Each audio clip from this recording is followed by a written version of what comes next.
जय माता दी।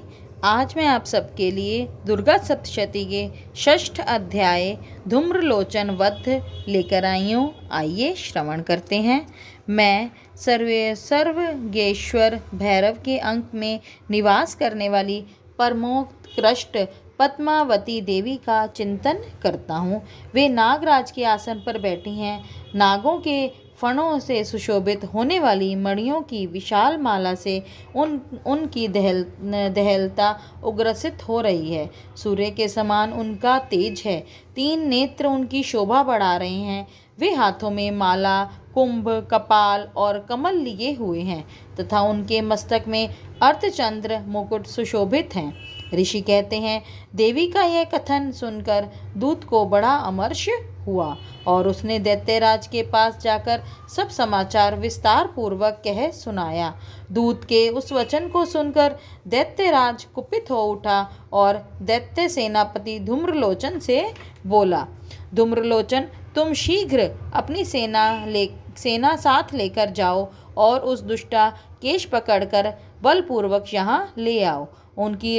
उसकी रक्षा करने के लिए यदि कोई खड़ा हो तो वह देवता, यक्ष या गंधर्व क्यों ना हो, उसे अवश्य मार डालना। ऋषि कहते हैं, शुंभ के इस प्रकार आज्ञा देने पर धूम्रलोचन दैत्य 60,000 असुरों की सेना साथ लेकर वहाँ से तुरंत चल दिया। वहाँ पहुंचकर उसने हिमालय पर रहने वाली देवी को देखा और ललकार कर कहा, अरे तू शुंभ निशुंभ के पास चल। यदि इस समय प्रसन्नतापूर्वक मेरे स्वामी के समीप नहीं चलोगी तो मैं बलपूर्वक तुमको ले जाऊंगा।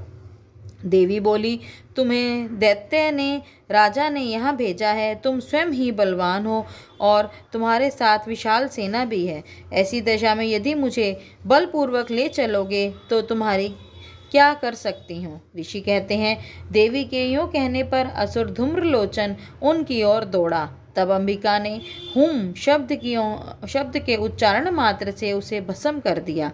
फिर तो क्रोध में भरी हुई दैत्यों की विशाल सेना को और अंबिका ने एक दूसरे पर तीखे सहायकों, शक्तियों तथा फरसों की वर्षा आरंभ की। इतने में देवी का वाहन सिंह क्रोध में भरकर भयंकर गर्जना करके गर्दन के बालों को हिलाता हुआ असुरों की सेना पर कूद पड़ा। उसने कुछ दैत्यों को पंजों से मारा, कितनों के अपने जबाड़ों में और कितने ही दैत्यों को पटकर ओठ की ठाड़ों से घायल करके मार डाला। उस सिंह ने अपने नखों से कितनों के पेट फाड़ डाले और थप्पड़ मारकर कितने ही सिर धड़ से अलग कर दिए। कितनों की भुजाएं और मस्तक काट डाले तथा कितनों अपनी गर्दन के बाल हिलाते हुए उसने दूसरे दैत्यों के पेट फाड़कर उनका रक्त चूस लिया। अत्यंत क्रोध में भरे हुए देवी के वाहन उस महाबली सिंह ने क्षण भर में ही असुरों की सारी सेना का संहार कर डाला। शुंभ ने जब सुना कि देवी ने धूम्रलोचन असुर को मार डाला है, उसके सिंह ने सारी सेना का सफाया कर डाला है, उस समय दैत्यराज को बड़ा क्रोध हुआ। उसके होंठ कांपने लगे। उसने चंड और मुंड नामक 2 महादैत्यों को आज्ञा दी कि हे चंड और मुंड, तुम लोग बहुत बड़ी सेना लेकर वहां जाओ। उस देवी को पकड़कर अथवा बांधकर शीघ्र ही ले आओ। यदि इस प्रकार तुमको उसको लाने में संदेह हो तो युद्ध में सब प्रकार के अस्त्र और शस्त्र तथा समस्त असुरी सेना का प्रयोग करके उसकी हत्या कर दो। उस दुष्टा की हत्या होने से सिंह के भी मारे जाने पर उस अंबिका को बांधकर साथ ही शीघ्र ले लौटना। इस प्रकार श्री मार्कंडेय पुराण में सर्वमानिक मनवंतर कथा के अंतर्गत देवी महात्म्य में धूम्रलोचन वध नामक 6वां अध्याय पूरा हुआ।